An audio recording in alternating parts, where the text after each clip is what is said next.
Train yourself to be unbothered.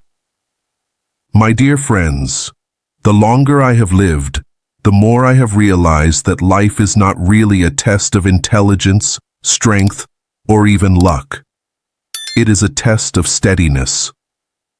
When I was a young man, I believed the strongest people were the ones who could argue better than everyone else, defend themselves against every insult, and prove they were right whenever they were challenged.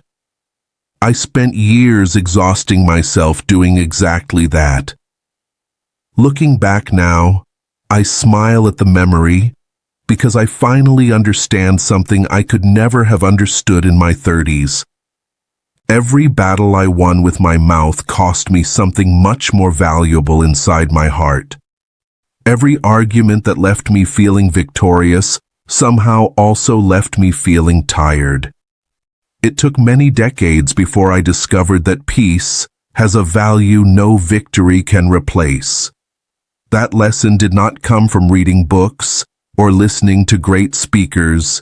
It came from watching my own life unfold, one mistake at a time.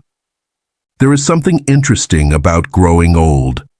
People often think age simply adds wrinkles to your face or slows your body down, but that is only the part everyone can see. What age really changes is your relationship with disturbance.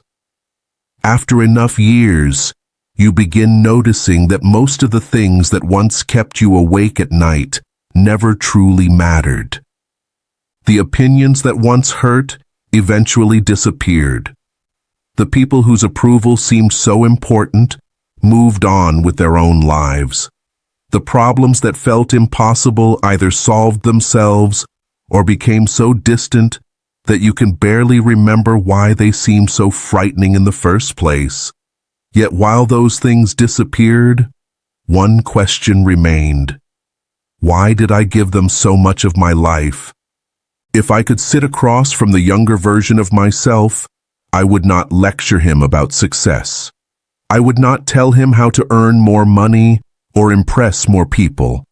I would simply tell him to guard his peace as carefully as he guarded his wallet. Strange advice, isn't it? Most people protect their possessions more carefully than they protect their minds. They lock their doors every night, but leave their emotions wide open for anyone to walk in and disturb. A careless remark from a stranger can ruin an entire afternoon. A disappointing phone call can steal an evening. One unfair criticism can follow someone around for weeks. Looking back now, I realize those moments were never really about what happened. They were about how long I chose to carry them. One lesson life taught me over and over again is that every burden grows heavier the longer you refuse to put it down. The funny thing is that most of those burdens were invisible. Nobody could see them sitting on my shoulders. They lived quietly inside my thoughts. I replayed conversations that had already ended. I invented arguments that never happened. I rehearsed explanations nobody had asked for. While my body was sitting peacefully in a chair, my mind was running miles without ever reaching anywhere useful. Many years passed before I recognized how exhausting that habit truly was. Physical work makes your muscles tired, but emotional overthinking quietly drains your spirit until even ordinary days begin to feel unusually heavy. That is why I often tell older friends that protecting your attention is one of the greatest forms of wisdom. We cannot always choose what happens around us, but we can become much more careful about what we continue feeding inside ourselves. Attention is like water in a garden. Wherever it flows consistently, something begins to grow. If you water resentment every day, resentment becomes stronger than gratitude.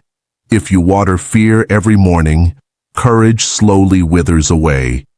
If you spend hours comparing your life with everyone else's, contentment quietly packs its bags and leaves without saying goodbye.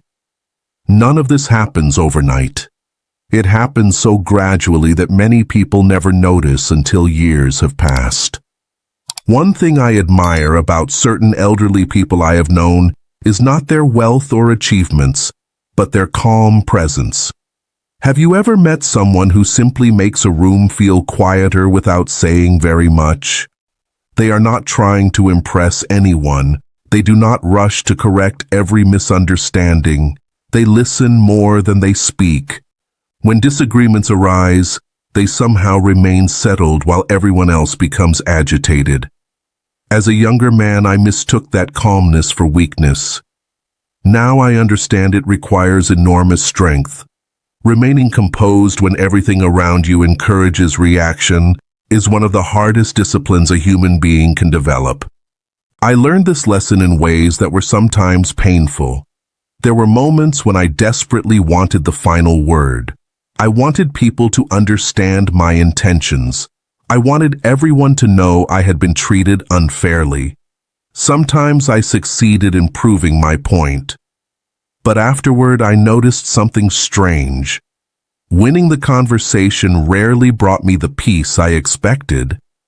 Instead, my mind continued replaying the exchange long after everyone else had forgotten about it. Eventually, I asked myself a simple question. If proving I was right still left me restless, what exactly had I won? That question stayed with me for years, until I finally accepted that being understood is pleasant, but being at peace is priceless.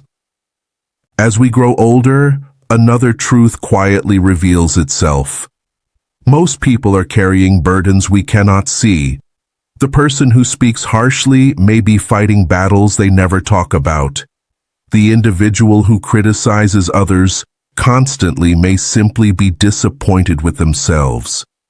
Some people spread anxiety because anxiety has become the language they speak every day. Others spread bitterness because bitterness has become familiar company. Once I understood this, I stopped taking so many things personally. Not every unpleasant word is a description of you. Sometimes it is simply a reflection of the pain another person has not yet learned to put down. That realization changed the way I walked through the world. Instead of asking why someone behaved a certain way, I became more interested in deciding how I wanted to respond. That small shift gave me back a surprising amount of freedom. I no longer felt responsible for managing everyone's moods or correcting every false assumption. I discovered that many situations become much smaller when you refuse to carry them home with you. You cannot prevent every storm from appearing in your life, but you can decide whether you will keep standing in the rain long after the clouds have already passed. These days, my mornings begin differently than they once did. I no longer wake up wondering who agrees with me or who may have judged me yesterday. I wake up asking a quieter question. What kind of man do I want to be today? That question has become far more useful than worrying about what everyone else might think. Every sunrise offers another opportunity to practice patience, kindness, and steadiness. Those qualities may never make headlines, but they quietly build a life that feels lighter with every passing year. And after living as long as I have, I can tell you there are very few treasures more valuable than ending each day with a peaceful heart instead of a crowded mind. The older I become, the more I appreciate the space between something happening and my response to it. When I was younger, that space hardly seemed to exist. Someone would say something unkind, and my temper was already halfway out the door before my better judgment had a chance to catch up. A plan would fall apart, and I immediately assumed the day was ruined. If life failed to match my expectations, I believed life itself had somehow treated me unfairly. Years have a way of exposing those habits. You begin to notice that the events themselves were often much smaller than the stories you created around them. A delayed phone call became a sign that someone no longer cared. A simple disagreement became proof that a relationship was falling apart. A mistake at work felt like the end of the world. Looking back now, I can see how much unnecessary suffering came from the meaning I attached to ordinary moments. The facts were usually manageable. It was my interpretation that made them unbearable. One afternoon many years ago, I sat on my porch after a difficult conversation with someone I loved very much. I kept replaying every sentence in my head, searching for the perfect response I wished I had given. For nearly 2 hours, I argued with that person without them even being there. By the time the sun began to set, I realized something almost embarrassing. They were probably eating dinner, enjoying their evening, while I had spent my entire afternoon trapped inside a conversation that no longer existed. That day taught me something I have never forgotten. We often become prisoners of moments that have already ended.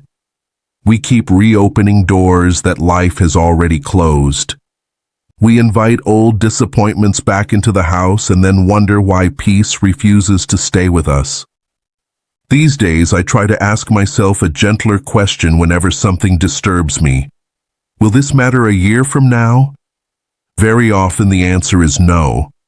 Sometimes it will not even matter next week. That simple realization has saved me from countless hours of frustration. It does not mean I ignore problems or pretend everything is fine. Real life requires difficult conversations, firm boundaries, and honest decisions. But I have learned there is a tremendous difference between responding with a clear mind and reacting with an emotional one. Calmness does not weaken your voice. It gives your words more weight because they are no longer being pushed around by temporary feelings. One lesson that surprised me as I grew older is that acceptance is not the same as giving up. When I was younger, I thought accepting reality meant lowering my standards or surrendering my dreams. I couldn't have been more mistaken. Acceptance simply means beginning with the truth instead of arguing against it. If something has already happened, denying it changes nothing. If another person has made their choice, wishing they had chosen differently does not rewrite reality. Once you stop fighting what already exists, you finally have the strength to deal with it wisely. That is where peace quietly begins. Not at the end of every problem, but at the beginning of honest acceptance. There is another habit I have slowly let go of, and perhaps some of you will recognize it in yourselves. I no longer feel the need to convince everyone that I am right. That urge used to consume far more energy than I realized. I believed every misunderstanding needed to be corrected, every false assumption needed to be challenged, and every criticism deserved a reply. But life kept teaching me the same lesson in different forms. Some people are not looking for understanding. Some have already decided what they believe. Others are simply passing through your life for a brief moment, and their opinions will disappear as quickly as they arrived. Why surrender your peace, trying to win over people who were never listening in the first place? The freedom that comes with this realization is difficult to describe until you experience it yourself. You stop carrying invisible arguments everywhere you go. You stop rehearsing speeches in the shower.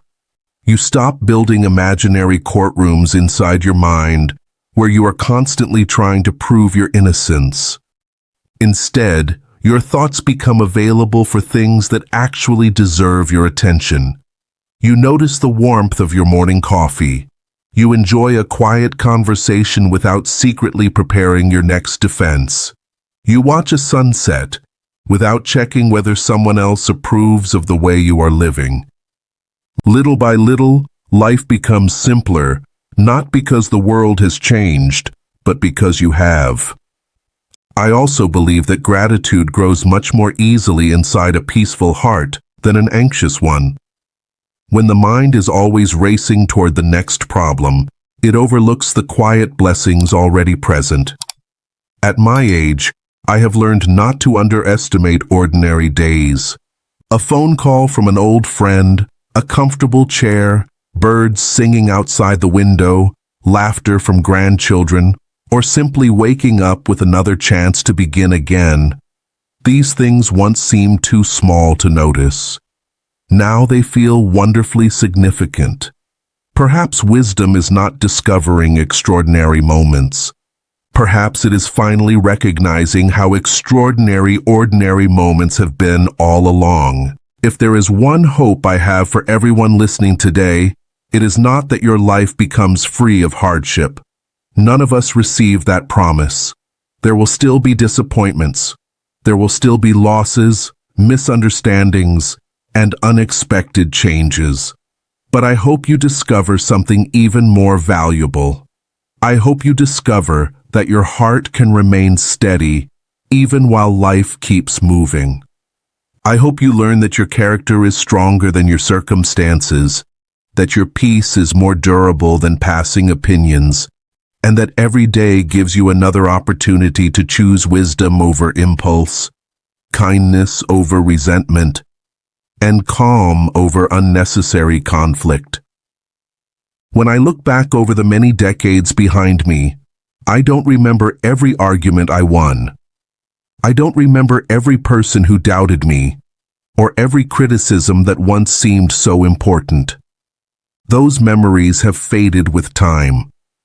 What remains are the moments when I chose patience instead of pride, forgiveness instead of bitterness, and quiet confidence instead of endless proving. Those choices shaped my life far more than any victory ever could. So if my long journey has taught me anything worth passing on, it is this: guard your peace carefully, spend your attention wisely, let go of burdens that were never yours to carry.